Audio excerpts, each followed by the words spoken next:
तो आज का मेरा टॉपिक है, जो शत्रु की युक्तियों को समझो और गिरने से बचो। यहाँ पर पहली बात को हम देखेंगे, सचेत रहो। सचेत रहो, सावधान रहो, चौकन्ना रहो, क्योंकि शैतान ऐसे लोगों को खोजता है जो आत्मिक तौर से कमजोर है। जैसे एक जंगल का सिंह शिकार करना चाहता है तो कमजोर प्राणी को ढूंढता है, और ऐसे प्राणियों को जल्द से जल्द वो शिकार कर देता है। और इसलिए यदि ये शैतान जो है गर्जना करने वाले सिंह के समान उससे बताया गया है, वो भी इसी तरह कमजोर लोगों को ढूंढता है जो आत्मिक तौर से कमजोर है, जो ऐसे लोगों को वो गिराना चाहता है, ऐसे लोगों को वो फाड़ खाना चाहता है, ऐसे लोगों को वो निगलना चाहता है। इसलिए हमें सचेत रहना होगा कि शैतान से हम बचे। लेकिन हम जानते हैं कि जो हमारा अगुआ है यीशु मसीह नोटड़ी उसको परास्त किया है, उससे हरा दिया है, उसके सर को कुचल दिया है और उसको हमारे पैर के नीचे कर दिया है। लेकिन बहुत बार मसीह लोग भी उसका नाम सुनते हैं, उसके बारे में जानते हैं और अपने आप को सरेंडर कर देते हैं, अपने आप को झुक जाते हैं। लेकिन मेरे प्रियो, उससे हमें डरना नहीं है, लेकिन हम उससे डराते हैं। हम उससे डराने के लिए हमें खुदा ने ताकत दी है, सामर्थ दिया है, अभिषेक दिया है। हम उससे डराते हैं, हमसे वो डरता है। लेकिन बहुत बार लोग कई प्रकार की लालच में आ जाते हैं और अपने आप को जैसा रखना चाहिए वैसा जीवन नहीं बिताते हैं, सीधा जीवन नहीं जीते हैं, सच्चाई का जीवन नहीं जीते हैं, खुदा का भय में जीवन नहीं जीते हैं। इसलिए बहुत बार ये शत्रु से लोग डरते हैं, अपने आप को हारा हुआ महसूस करते हैं। लेकिन मेरे प्रियो, हमें ऐसी बहुत सारी लालच हमारे जीवन में आती है, उससे हमें बचना है। हर प्रकार के झूठ से बचना है। बहुत बार मसीह लोग भी छोटी छोटी बातों के लिए झूठ बोल देते हैं, छोटी छोटी बातों के लिए आराम से झूठ बोल देते हैं। ज्यादातर लोग इस दुनिया की चीजों के लिए झूठ बोलते हैं। इसलिए हमें सतर्क रहना है, सावधान रहना है, सचेत रहना है। क्योंकि मेरे प्रियो, यदि हम एक भी ऐसी बातों को हमारे मुंह से बोलते हैं, हम शत्रु के आगे गिरते हैं, शत्रु को हम मौका देते हैं, शत्रु हमें घायल करता है, शत्रु हमें हानि पहुंचाता है और शत्रु हमें खत्म कर देना चाहता है, शत्रु हमें फाड़ खाना चाहता है। इसलिए अपना जीवन ऐसा बिताना चाहिए कि एक खुदा की नजरों में सीधा, सच्चाई से, पवित्र, निर्दोष जीवन बिताए। और मेरे प्रियो, हमारे जीवन में किसी भी तरह की शारीरिक अभिलाषाओं से हमें बचने की जरूरत है। बहुत बार हम शारीरिक अभिलाषा में गिर कर शैतान से डरते हैं, हारा हुआ महसूस करते हैं, उसका सामना नहीं कर पाते हैं, उससे लड़ नहीं पाते हैं, क्योंकि हम अपने आप को अपना जीवन सही नहीं होने के कारण हम उससे डरते हैं, उससे घबराते हैं। लेकिन वो हमसे डरना चाहिए, वो हमसे घबराना चाहिए, वो हमसे दूर भागना चाहिए, क्योंकि हमारे अगुआ ने उसे ऑलरेडी जीत लिया है, उसके सर को कुचल दिया है। वो सिर्फ दुम हिलाता है, उससे हमें डरने की जरूरत नहीं है, क्योंकि हम साधारण लोग नहीं है, हम जय पाया हुआ जो हमारा अगुआ है उसके अनुयायी है। तो मैं अय्यूब के बारे में बताना चाहता हूं कि वो खरा था, वो सीधा था, परमेश्वर के भय में चलता था और बुराई से परे रहता था। लेकिन शैतान किस तरह से उस अय्यूब को गिराने के लिए उसने कोशिश की, क्योंकि उसके पास भेड़ बकरियां थी, उसके पास गाय बैल थी, उसके पास ऊंट और गधियां थी, बहुत सारी हजारों की संख्या में थी। और उसने एक दिन परमेश्वर से परमिशन लेकर उसने क्या किया, ये सारी चीजों को लुटवा दिया और महल जैसे उसके मकानों को गिरा दिया और उसके बच्चे उसमें मर गए। 10 बच्चे उसके आशीष थे, वो मर गए। और हम देख सकते हैं कि सभी तरह से अय्यूब का सीन लिया गया, अय्यूब सब तरह से लूट गया। लेकिन आखिर में उसके बॉडी में भी, उसके शरीर में भी बीमारी आ गई, उसके शरीर में भी फोड़े हो गए और उसका शरीर गलने लगा।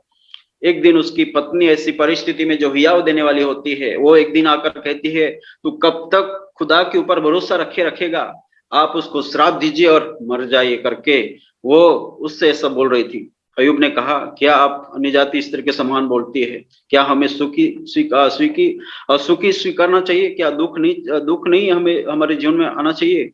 आप ऐसा नहीं बोलना चाहिए करके उसे वो सलाह देता है और साष्टांग दंडवत करके खुदा खुदा की आराधना करता है। लेकिन यहाँ पर हम क्या सीखते हैं कि जब एक सच्चे इंसान को, एक सच्चे खुदा के बंदे को, एक सच्चे खुदा के जन को जब शैतान गिराना चाहता है, तो इस दुनिया का इंसान इस दुनिया की चीजों को प्रेम करता है, इस दुनिया की धन दौलत, जो भी उसकी संपत्ति है उससे प्रेम करता है।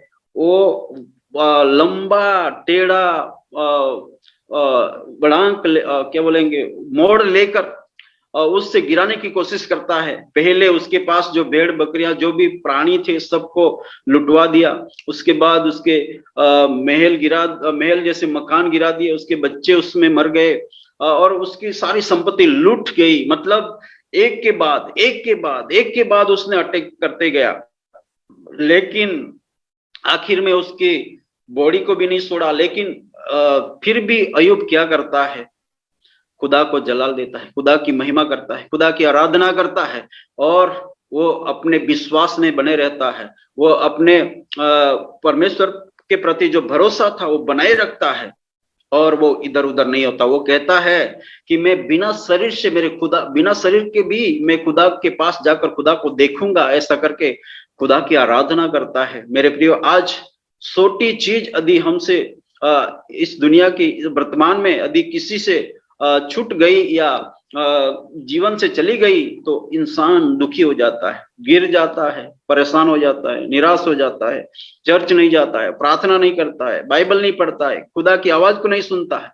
ऐसी कंडीशन में आज का इंसान चला जाता है, आज का विश्वासी। लेकिन अय्यूब सीधा था, खरा था और वो खराई पर टिका रहा, इसलिए शैतान उससे गिराने न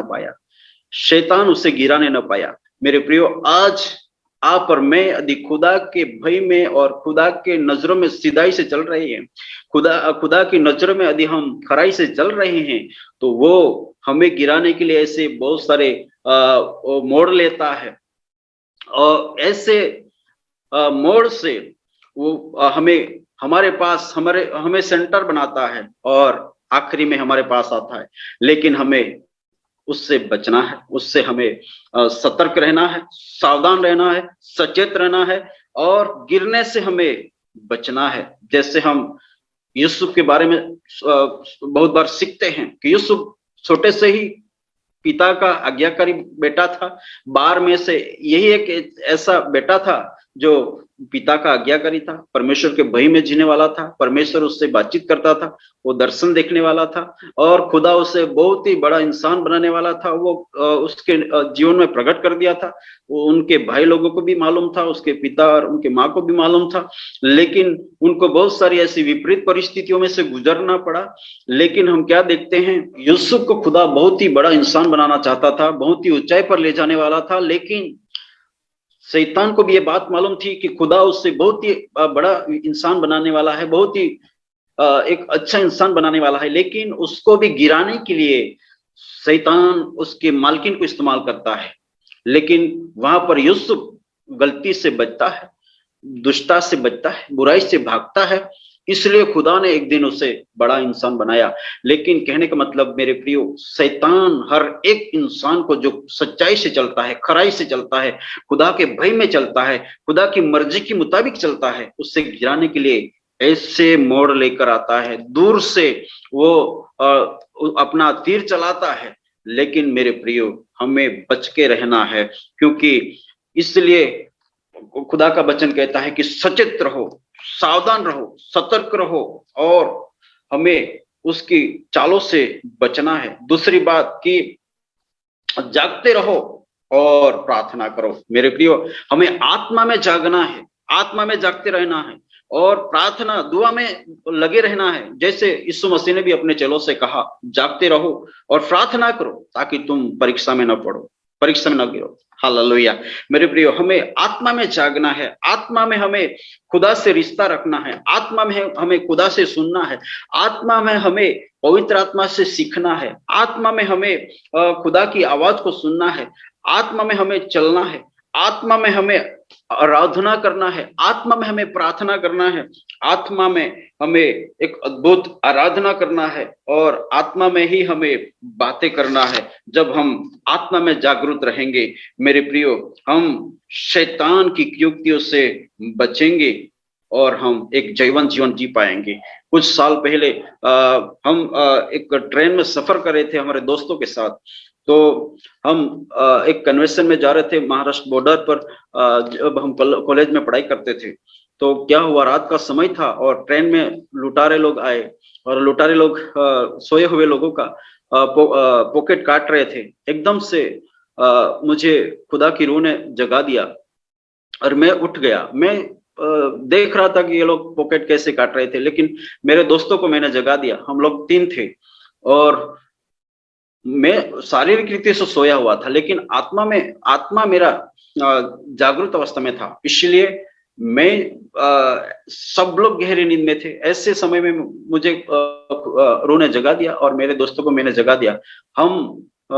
हमारे पास इतना कुछ नहीं था, लेकिन फिर भी हम उन पॉकेट मारों से बच गए, क्योंकि वो ब्लेड से पॉकेट काट रहे थे, अपने पैंट में से पॉकेट काट के पैसे निकाल रहे थे। वो मैं आंखों से देख रहा था, लेकिन वो लोग बड़े गुंडे लोग थे और उनकी संख्या भी ज्यादा थी, तो मैं कुछ नहीं बोल पाया, लेकिन मेरे दोस्तों को और मैं खुद बच सका। तो कहने का मतलब, जब हम आत्मा में जागरूक रहते हैं तो चोर लुटारा से भी हम बच सकते हैं। जब हम आत्मा में जागते हैं तो शत्रु की हर प्रकार की चाल से, हम युक्ति से बच सकते हैं मेरे प्रियो। इसलिए हमें जागते रहना है और प्रार्थना करना है। हम प्रार्थनावादी जीवन यदि जीते हैं तो हम एक खुदा के साथ जी रहे हैं और खुदा के लिए जी रहे हैं, और खुदा हमारे साथ है। इसलिए हमें शत्रु हमारे पास नहीं आएगा, वो हमारे पास आ नहीं पाएगा, क्योंकि वो हमसे डरता है, क्योंकि हमने यीशु मसीह को पहन लिया है।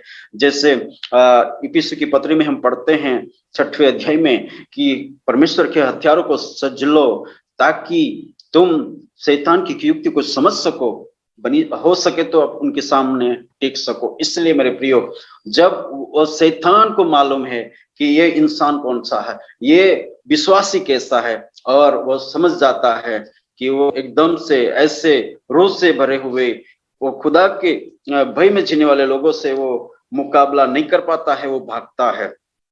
और हम उससे डांट सकते हैं, उससे हम धमका सकते हैं, लेकिन बहुत बार क्या होता है कि लोग मुंह से डांटते हैं लेकिन उनका जीवन वैसा नहीं होता है। ऐसे लोगों को भी वो पहचान लेता है। मेरे प्रियो, जो रोष से भरे हुए लोगों के झुंड में रहते हैं, ऐसे लोगों के फेलोशिप में रहते हैं, ऐसे लोगों के साथ हम जुड़े रहते हैं, तो शत्रु हम पर वार नहीं कर पाता है। और हमारे बीच में ऐसे कमजोर विश्वासी भी रहते हैं, बच्चे भी रहते हैं, सभी लोग हमारे साथ रहने से वो शत्रु शैतान ऐसे लोगों को भी वो आक्रमण नहीं कर पाता है, उनके ऊपर भी अटैक नहीं कर पाता है, क्योंकि वो ऐसे झुंड में सब लोग रहते हैं जिससे वो मुकाबला नहीं कर पाता है।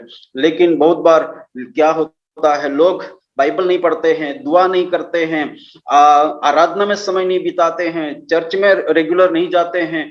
ऐसे लोग जो है मुंह से बोलते हैं, लेकिन उनका जीवन वैसा नहीं होने के कारण वो अपने आप हारा हुआ महसूस करते हैं और वो शैतान से डरते हैं और शैतान के आगे अपने आप को सरेंडर कर देते हैं। लेकिन मेरे प्रियो, हमें मजबूत बनना है, हमें एक बाइबल पढ़ते रहना है, प्रार्थना आराधना करते रहना है और आत्मिक संगति में हमें समय बिताना है, ताकि हम आत्मिक तौर से बलवंत हो जाए और उसका सामना करें। क्योंकि वो जो हम यदि रूह से भर जाते हैं, रूह के अभिषेक से भरे हुए जीवन बिताते हैं, तो वो हमारे नजदीक नहीं आएगा, वो भागेगा। जैसे मेरे प्रियो, जो काटने वाला कुत्ते को हम पत्थर से भगाते हैं, ऐसा ही उसे हमें हरदम डांटना है ताकि वो भागे और हमारे पास नहीं आ नहीं सकता है। इसलिए हमें नाम वाले नहीं, लेकिन हमें काम करने वाले मसीह बनना है और हमें परमेश्वर का वचन पढ़ते रहना है, उसकी आराधना करते रहना है, उसकी प्रार्थना में समय बिताना है और इसी तरह से हमें खुदा के साथ जीवन बिताना है, ताकि मेरे प्रियो हम कमजोर ना हो लेकिन आत्मिक तौर से हम बलवंत हो जाए और ये शैतान को हम डरा के भगाएं, वो हमें फाड़ खाने के लिए पास में भी नहीं आने पाएगा। मेरे प्रियो, और एक कलम आयत में पढ़ता हूं, याकूब की पत्री 4 अध्याय और 7वीं आयत पढ़ता हूं, उसके बाद हम समाप्त करेंगे। इसलिए परमेश्वर के अधीन हो जाओ और शैतान का सामना करो तो वह तुम्हारे पास से भाग निकलेगा। हालेलुया। मेरे प्रियो, हमें परमेश्वर के अधीन होना है। परमेश्वर के अधीन होने से और उसके शैतान का सामना करना है और वो हमारे पास से भाग निकलेगा। वो फाड़ खाने के लिए तो निकलता होगा, वो ढूंढता रहता होगा, लेकिन यदि हम परमेश्वर के अधीन हो जाते हैं वो हमारे पास टिकने नहीं पाएगा। हम डांटेंगे वो भागेगा। यूहन्ना रचित सुसमाचार में लिखा है, चोर चोरी करने, नाश करने, घात करने आता है और कोई मतलब से नहीं आता है। वो शैतान वही है, जो उसका काम वही है। लेकिन मेरे प्रियो, हम परमेश्वर के अधीन हो जाएंगे और सामना करेंगे, वो हमारे पास नहीं आएगा, वो कुछ भी चुराने नहीं पाएगा। इसलिए मेरे प्रियो, हमें अपने आप को ऐसा मसीह बनाना है जो हमसे वो डरना चाहिए, हरदम वो हमसे डरना चाहिए, क्योंकि वो हारा हुआ है और वो हमारे पैर के नीचे है। इसलिए मेरे प्रियो, हमें शत्रु की युक्ति को समझना है और गिरने से बचना है। इन वचनों के द्वारा खुदा हम सबों को बड़ी बरकत देने पाए। आमीन।